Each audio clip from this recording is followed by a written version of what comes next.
And here's an interesting thing. I mean, I do find the sense of connectivity about cruising quite empowering, actually, in so much as is that I'm not the only one doing this.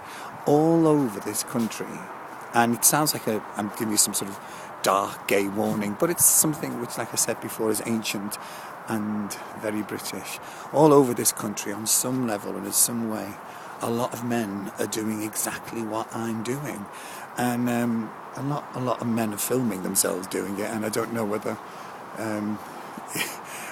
it's the right thing to do, but it certainly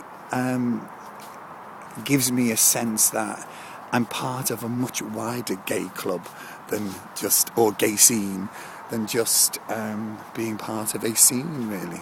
It gives me a sense of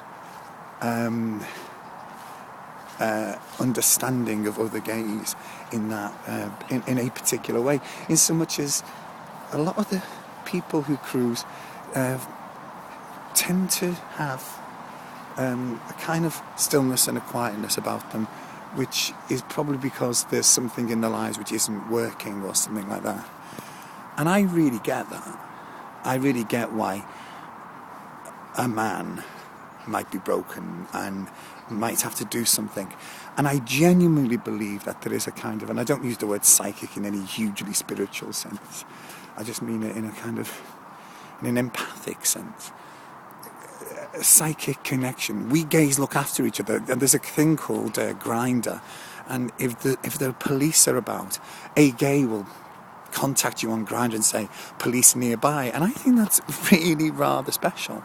And so we now with our mobile phones do have the ability to psychically connect, and that's always gone on as well. I mean, I remember old queens telling me about their cruising tales and how they looked after each other and how they sent each other sandwiches and things in the cottaging times, and there is that kind of, I mean, it is very quiet. It's a very quiet camaraderie. There's, apart from the odd moments, it's not conversational. But it is there. It's almost a kind of sexual socialism, sexual communism, if you like, because we're all outsiders in it together, which seems to be the prevailing feeling, really. It is something I'm special. I mean, I've had a turbulent year. It's been very, very difficult on some levels, and what cruising has done is give me balance.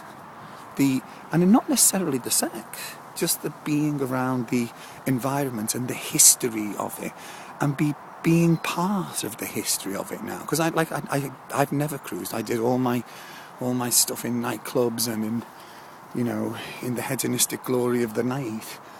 So this gives me a different perspective on being gay and a different part of gay history, and of course that very quiet gay history of which straight people who are married who cruise are very much part of.